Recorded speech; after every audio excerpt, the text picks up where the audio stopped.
करनाल में मैंने पिछले दिनों एक बयान सुना था। 13 तारीख को कमल गुप्ता जी जो नागरिक उड्डयन मंत्री हैं, वो ये कह रहे थे कि नए सिरे से करनाल के हवाई अड्डे के लिए सर्वे कराया जाएगा। बहुत दुर्भाग्य की बात है कि पिछले 15 साल से करनाल हवाई अड्डे का इंतजार कर रहा है और भारतीय जनता पार्टी पिछले 10 साल से करनाल के लोगों को और प्रदेश के लोगों को बेवकूफ बनाने का काम कर रही है। लगातार बार बार ये वादा किया गया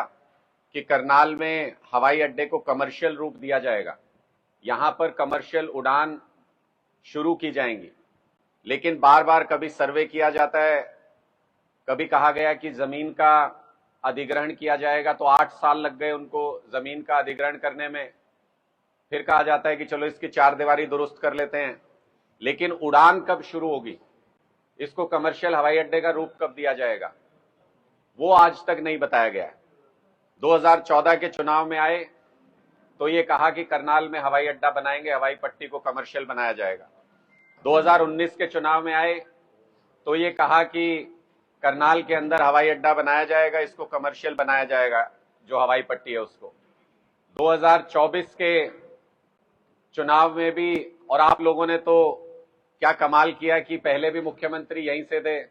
अब दोबारा नए मुख्यमंत्री आए हैं तो वो भी करनाल से ही है,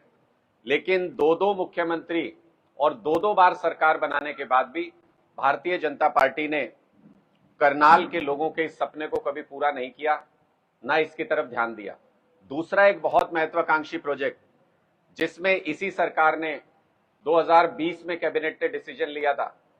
कि जो मेट्रो लाइन आ रही है उसको एक्सटेंड किया जाएगा करनाल तक। 2020 से आज 4 साल हो गए, उस प्रोजेक्ट के ऊपर भी क्या काम किया, जमीन के ऊपर वो प्रोजेक्ट कितना आया कितना नहीं आया, उसके बारे में भी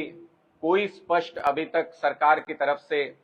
कोई पहल नहीं है, कोई सूचना नहीं है किसी प्रकार की। और इस प्रोजेक्ट पे बहुत धीमी गति से दोनों प्रोजेक्ट्स के ऊपर काम चल रहा है, या ये कहें कि सिर्फ कागजों में काम चल रहा है, जमीन के ऊपर कोई काम किसी तरीके का इन दोनों प्रोजेक्ट्स के ऊपर नहीं किया जा रहा है।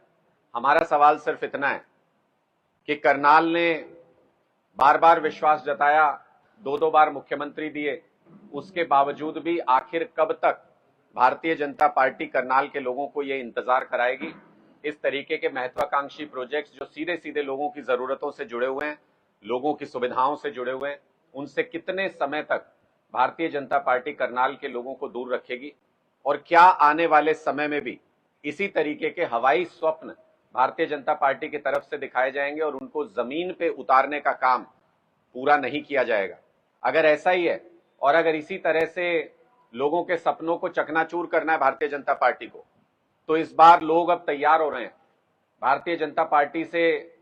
हरियाणा की जनता ने मुंह मोड़ने की शुरुआत कर ली है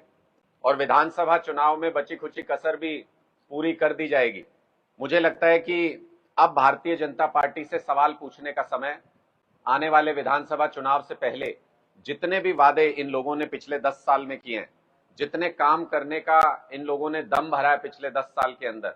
जितनी असुविधाएं पैदा की हैं जनता के लिए, उनको लेकर के अब इनसे सवाल पूछा जाना चाहिए, इनकी सरकार से, भारतीय जनता पार्टी की सरकार से। और आम आदमी पार्टी ये काम बहुत शिद्दत से, बहुत मजबूती के साथ करेगी। हम एक एक बूथ पर, पूरे हरियाणा के अंदर एक एक बूथ पर हम अपनी तैयारी शुरू कर रहे हैं, अपने बूथ को मजबूत कर रहे हैं, जनता से जुड़े हुए सवालों को हर प्लेटफॉर्म पर पूछेंगे और बहुत जल्द लोगों के बीच में उन रियल मुद्दों को लेकर के पहुंचेंगे जिनके ऊपर हरियाणा की राजनीति होनी चाहिए, जिनको लेकर के भारतीय जनता पार्टी ने कभी भी लोगों का काम नहीं किया, लोगों के उन मुद्दों के ऊपर सार्थक तरीके से काम नहीं किया।